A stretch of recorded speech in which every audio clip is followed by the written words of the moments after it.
ಇವತ್ತು ಭೀಮಾ ಕೊರೆಂಗಾವ್ ವಿಜಯೋತ್ಸವದ ಅಂಗವಾಗಿ ಭಾರತೀಯ ದಲಿತ ಸಂಘಟನೆಯು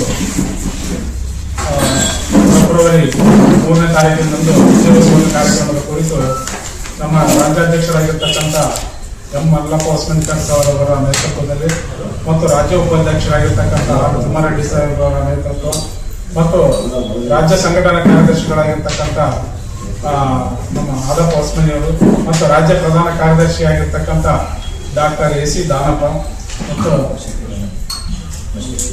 ಅಶೋಕ್ ವೀರನಾಯಕ್ ಅವರ ಒಂದು ಉಪಸ್ಥಿತಿಯಲ್ಲಿ ಈ ಮಾಧ್ಯಮವನ್ನು ಗೋಷ್ಠಿ ನಡೆಸಲಿದ್ದೇವೆ. ಬರುವ ಫೆಬ್ರವರಿ 3ನೇ ತಾರೀಕು ಬೆಂಗಳೂರಿನ ಗಾಂಧಿ ಭವನದಲ್ಲಿ ಭೀಮಾ ಕೊರೆಗಾಂವ್ ವಿಜಯೋತ್ಸವದ ಅಂಗವಾಗಿ ದಲಿತರ ಮುಂದಿನ ಸವಾಲುಗಳ ಬಗ್ಗೆ ಒಂದು ವಿಚಾರ ಸಂಕಿರಣ ಕಾರ್ಯಕ್ರಮ ಹಮ್ಮಿಕೊಂಡಿದ್ದೆವು.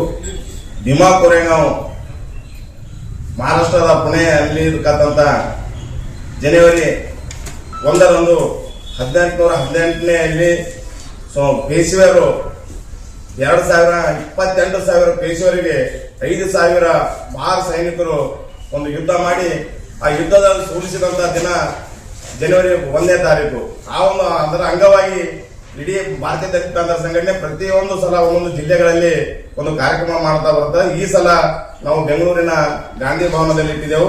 ಇದರ ಉದ್ದೇಶ ಇಷ್ಟೇ, ಈ ಒಂದು ವಿಚಾರ ಸಂಕಿರಣದಲ್ಲಿ ಒಂದು ಡಾಕ್ಟರ್ ಬಾಬಾ ಸಾಹೇಬ್ ಅಂಬೇಡ್ಕರ್ ಅವರ ಸ್ವಾಭಿಮಾನ ಬದುಕಿಗಾಗಿ ತಮ್ಮ ಬದುಕನ್ನೇ ಮುಡುಪಾಗಿಟ್ಟು ಎಲ್ಲಾ ಮಹಾಪುರುಷರ ವಿಚಾರಧಾರೆಗಳನ್ನು ನಾವು ಯುವಜನಕ್ಕೆ ಮುಟ್ಟಿಸುವುದು ಮತ್ತು ಸಂವಿಧಾನ ರಕ್ಷಿಸಲು ಸಮಾಜಗಳು ಒಟ್ಟುಗೂಡಿಸಿ ಐಕ್ಯ ಹೋರಾಟಕ್ಕೆ ಅಣಿಗೊಳಿಸುವುದು ಮತ್ತು ಧರ್ಮದ ಹೆಸರಿನ ಮೇಲೆ ಯುವಕರನ್ನು ಬೀದಿ ಪಾಲು ಮಾಡ್ತಿರತಕ್ಕಂತಹ ಕೇಂದ್ರ ಸರ್ಕಾರದ ನೀತಿಯನ್ನು ನಾವು ಧಿಕ್ಕರಿಸುವುದು ಮತ್ತು ಅದೇ ರೀತಿ ಭೀಮಾ ಕೊರೆಗಾಂವ್ದ ಇತಿಹಾಸವನ್ನು ಕರ್ನಾಟಕ ಸರ್ಕಾರ ಪಠ್ಯ ಪುಸ್ತಕದಲ್ಲಿ ಅಳವಡಿಸಬೇಕಂತೇಳಿ ಈ ಒಂದು ಅಂದಿನ ವಿಚಾರಗೋಷ್ಠಿಯಲ್ಲಿ ಒಂದು ಆಗ್ರಹಪಡಿಸಿದೆವು.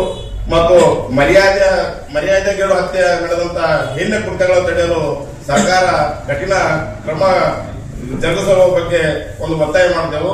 ಮತ್ತು ಈ ಕಾರ್ಯಕ್ರಮ ಉದ್ಘಾಟನೆ ಮಾಡತಕ್ಕಂತ ಗ್ರಾಮೀಣಾಭಿವೃದ್ಧಿ ಮತ್ತು ಪಂಚಾಯತ್ ಸಚಿವರಾದಂತ ಸನ್ಮಾನ್ಯ ಶ್ರೀ ಪ್ರಿಯಾಂಕ್ ಖರ್ಗೆ ಅವರು ಕಾರ್ಯಕ್ರಮ ಉದ್ಘಾಟನೆ ಮಾಡ್ತಾರೆ ಮತ್ತು ಸಮಾರಂಭದ ಅಧ್ಯಕ್ಷತೆಯನ್ನು ನಾವು ರಾಜ್ಯಾಧ್ಯಕ್ಷರು ವಹಿಸಿಕೊಳ್ತೇವೆ.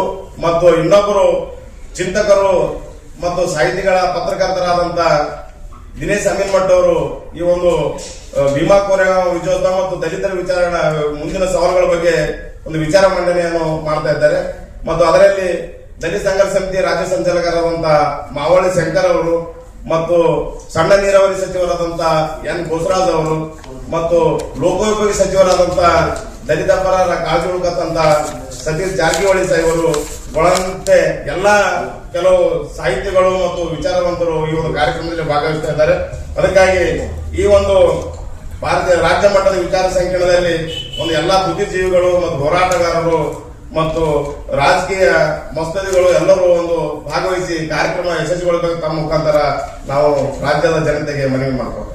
ವಿಶೇಷವಾಗಿ ವಿಷಯ ಮಂಡನೆ ಮಾಡತಕ್ಕಂತ ದಿನೇಶ್ ಅಮೀನ್ಮಠ್ ಅವರು ಮತ್ತು ಇನ್ನೂ ಅನೇಕ ಸಚಿವರು ಏನ್ ಬರ್ತಾರೆ ಈ ವಿಷಯಗಳ ಪಟ್ಟಂಗ ಡಾಕ್ಟರ್ ಬಾಬಾ ಸಾಹೇಬ್ ಅಂಬೇಡ್ಕರ್ ಅವರ ಮತ್ತು ನಮ್ಮ ಸಂವಿಧಾನದ ಬದುಕಿಗಾಗಿ ತಮ್ಮ ಬದುಕನ್ನೇ ಮುಡುಪಾಗಿಟ್ಟು ಎಲ್ಲಾ ಮಹಾಪುರುಷರ ವಿಚಾರಗಳನ್ನು ಅಂದಿನ ವಿಚಾರ ಸಂಕಿರಣದ ಕಾರ್ಯಕ್ರಮದಲ್ಲಿ ವಿಷಯ ಮಂಡನೆ ಮಾಡ್ತಾರೆ ಸರ್. ಅದ್ರ ಜೊತೆಯಲ್ಲಿ ಸಂವಿಧಾನ ರಕ್ಷಣೆ ಸಮಾಜಗಳು ಒಟ್ಟುಗೂಡಿಸಿ ಐಕ್ಯ ಹೋರಾಟಕ್ಕೆ ನಾವೆಲ್ಲರೂ ಅಣಿಯಾಗಬೇಕು. ಧರ್ಮದ ಹೆಸರಿನ ಮೇಲೆ ಯುವಕರನ್ನು ಕೆಲವರು ಬೀದಿ ಪಾಲು ಮಾಡುತ್ತಿರುವ ಕೇಂದ್ರ ಸರ್ಕಾರದ ನೀತಿಯನ್ನು ಧಿಕ್ಕರಿಸುವುದು. ಭೀಮಾ ಕೊರೆಗಾಂವ್ ಇತಿಹಾಸವನ್ನು ಕರ್ನಾಟಕ ಸರ್ಕಾರ ಒಂದು ಪಠ್ಯ ಪುಸ್ತಕದಲ್ಲಿ ಅಳವಡಿಸಬೇಕು ಮತ್ತು ಕರ್ನಾಟಕದಲ್ಲಿ ಇತ್ತೀಚೆಗೆ ಮರ್ಯಾದೆಗೇಡಿ ಹತ್ಯೆ ಅಂತ ಹಿಂದೆ ತಡೆಯಲು ಕರ್ನಾಟಕ ಸರ್ಕಾರ ಕಠಿಣ ಕಾನೂನು ರೂಪಿಸಲು ಅಂದಿನ ವಿಚಾರ ಸಂಕಿರಣ ಒತ್ತಾಯಪಡಿಸ್ತಾ ಇದೆ. ಸಂವಿಧಾನದ ಕುರಿತು ಹಗುರವಾಗಿ ಮಾತನಾಡುವವರ ಮೇಲೆ ಕೆಲವರು ದೇಶದ್ರೋಹದ ದಾಖಲಿಸಿ ಅಂತರ ವಿರುದ್ಧ ಕಠಿಣ ಕ್ರಮ ಜರುಗಿಸಬೇಕಂತೇಳಿ ಆ ವಿಚಾರ ಸಂಕಿರಣ ಕಾರ್ಯದಲ್ಲಿ ವಿಷಯವನ್ನು ಮಂಡನೆ ಮಾಡ್ತಾ ಇದ್ದಾರೆ ಸರ್. ಹೆಚ್ಚಿನ ಜನಸಂಖ್ಯೆ ಸುಮಾರು 1,000 ಜನ ಸೇರುವ ಒಂದು ನಿರೀಕ್ಷಿತ ಇದೆ ಸರ್.